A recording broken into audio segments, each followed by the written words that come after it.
गया है। हम ये समझते हैं कि ये बरीयत का केस है, इस केस में कुछ भी नहीं है, और एक ऐसा केस जो बरीयत का केस है, जिस केस के पल्ले ही कुछ नहीं है, वो फैसला लिखना बड़ा औखा काम होता है। और मुझे अंदाजा है कि फैसले हो भी जाते हैं, मगर मैं ये समझता हूं कि शायद ये इस बात से डरते हैं कि इस किस्म का कोई भी फैसला जो आएगा वो हायर कोर्ट्स में और हायर जुडिशरीज के सामने जब पेश होगा तो शायद पहली पेशी पे ही ये फैसला उड़ जाए। तो बड़ा हौसला करना पड़ता है। तो हम ये समझते हैं कि क्योंकि इस केस के पल्ले कुछ नहीं है और ये एक सियासी इंतकाम की बदतरीन मिसाल है, जिसमें इमरान खान साहब को और उनकी ज़ौजा बुशरा बीबी को जो है वो सज़ा देने का माहौल तो आपको पता है। एवरीबडी वाज एक्सपेक्टिंग कि आज बल्कि खान साहब का बयान आया कि बिल्कुल ये ऐसा ही होने जा रहा है जो माहौल से लगता है या गुफ्तगू से लगता है या जो लॉयर्स हमारे हैं जो उन्होंने आके बताया। तो मैं ये समझता हूं कि ये मन घड़त सी एक कहानी बनाई गई थी जिसका मकसद सिर्फ और सिर्फ इमरान खान को झुकाना था, मगर हमारे कायद को झुकाना ये कोई इतना आसान काम नहीं है। इस सारे केस में ना इमरान खान साहब ने कोई जाती फायदा उठाया, ना कोई पैसे किसी के जाती जेब में आए हैं।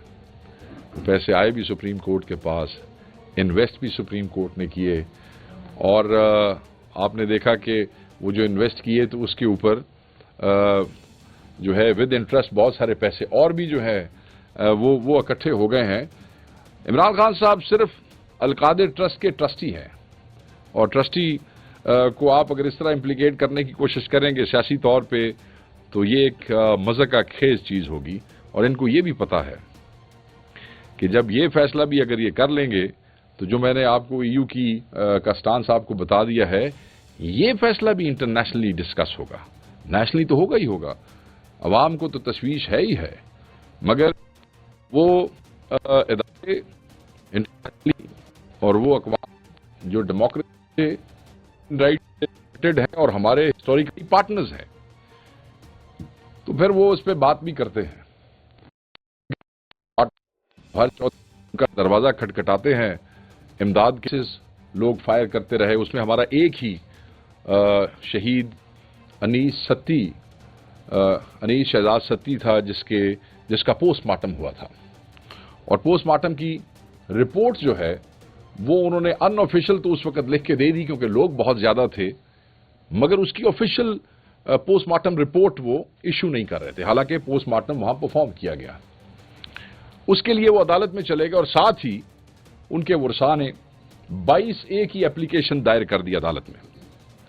उसके बाद उनको धमकियां दी जाती रही, उनको हरासा किया जाता रहा, उनको डराया जाता रहा, उनको धमकाया जाता रहा कि आप ये दरखास्तें वापस ले लें वरना इसका अंजाम ठीक नहीं होगा। सैटरडे को, वैसे तो थर्सडे को उनकी फैमिली जो है वो इसी डर से कि उनकी फैमिली की बच्चों को भी थ्रेट्स दी गई, वो उसी डर से अपने आप को बचाते हुए इस्लामाबाद से आपके सूबे केपी में शिफ्ट हो गए, पनाह ले ली। सिर्फ ये 2 लोग वहां पे अपना रहा सहा कारोबार या जो भी सामान समेटने के लिए वहां रुके, जिसमें मुदई जिसका नाम नफीस सत्ती है, जो कि मरहूम के वालिद का फर्स्ट कजन है, वो कंप्लेनेंट भी है, उसको अलीपुर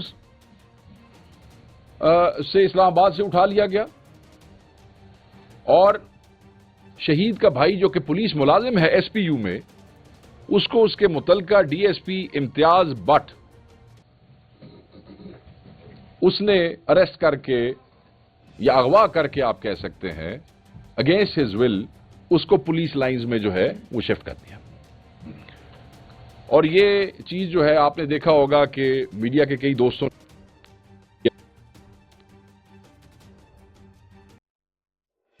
आज 22A की तारीख थी, आज अदालत में पेश होके उन्होंने अपना वो जो एप्लीकेशन थी उसके हवाले से बयान देना था, मगर आज सुबह क्या होता है कि वो बहुत से सादा कपड़ों में मलबूस लोगों के साथ उन दोनों को पेश किया जाता है अदालत में। एक जमघट्टा लगा हुआ था, एक ही तरह के कपड़े और एक ही तरह के वो पता नहीं किस उसके लोग थे, वो पुलिस के थे, वो सीटीडी के थे, वो सिक्योरिटी ब्रांच के थे, इधर के थे या उधर के थे, जो भी थे, बहरहाल सादा कपड़ों में मलबूस लोगों का एक जत्था जो है वो उनको लेके वहां पहुंचा और वहां उनसे ये बयान दिलवाया गया कि ये 22 से हमने फाइल ही नहीं की है और हर चीज जो उसमें लिखी थी उसको उन्होंने डिनाई कर दिया। आज सुबह उनके इस पेश होने से पहले ही उनकी फैमिली ने हाई कोर्ट में हिबियस कॉर्पस एक पिटीशन दायर कर दी थी इसी 22A के हवाले से कि हमारे जो मुद्दई हैं उनको अगवा कर लिया गया है। अब आप ये देखें, ये जो हुकूमत कहती है एक भी गोली नहीं चली, जो ये हुकूमत कहती थी कि कोई शहादत नहीं हुई, आज उन शहादतों को छुपाने के लिए ये किस हद तक गिर गए हैं कि उनके जो लवाहिकीन हैं, उनके जो वर्सा है, उनको उठा के जबरदस्ती ये बयान दिलवाए जा रहे हैं। उनकी फैमिली ने हाई कोर्ट में पिटीशन आज ही फाइल कर दी है और वो फैमिली इसी डर से ऑलरेडी खैबर पख्तूनख्वा में पनाह लिए हुए है, क्योंकि वो अपने शहीद का वो माफ नहीं करेंगे किसी को और वो केस लड़ना चाहते हैं, वो खड़े रहना चाहते हैं हक के लिए, सच के लिए, और उन पे ये प्रेशर जो है बढ़ते जा रहे हैं। और इसी किस्म के प्रेशर केपी के अलावा जो बाकी शोधा है उन सब पे भी इसी किस्म के प्रेशर्स है। आपने देखा होगा कि जो बलोचिस्तान के हमारे एक शहीद थे, उनके भाई के ऊपर जो है वो केस करके उसको गिरफ्तार कर लिया गया था। सो ये निहायत शर्मनाक है और हुकूमती वज़रा जो शहीदों का और लाशों का तमस्खर उड़ाते फिरते हैं, मैं उन्हें कहूंगा कि कुछ शर्म करें और इन घटिया होछे हथकंडों से बाज रहें। शहादतें जो है वो छुपाई नहीं जा सकती हैं, लाशें जो है वो भुलाई नहीं जा सकती हैं।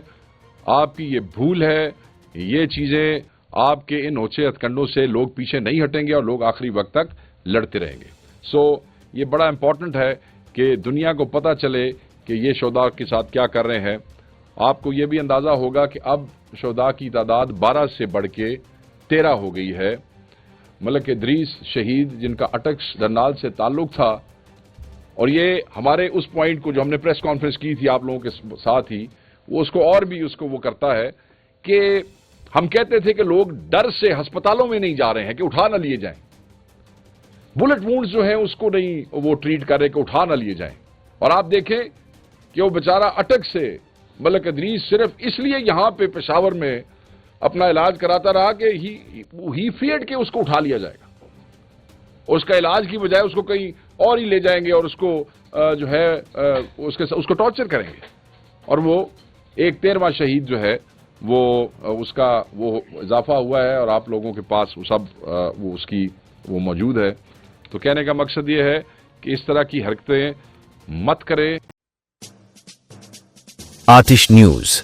पाकिस्तान के सबसे बड़े न्यूज नेटवर्क का हिस्सा बनने का सुनहरी मौका। मुल्क भर से दर्ज झेल आसामियों की जरूरत है। Bureau chief, deputy bureau chief, video editor, city reporter, tehsil reporter, district reporter, crime reporter, press reporter, नुमाइंदा, नामह नगार। Chief executive Syed Jamshed Bukhari. मजीद मालूमात के लिए इन नंबर्स पर राबिता करें।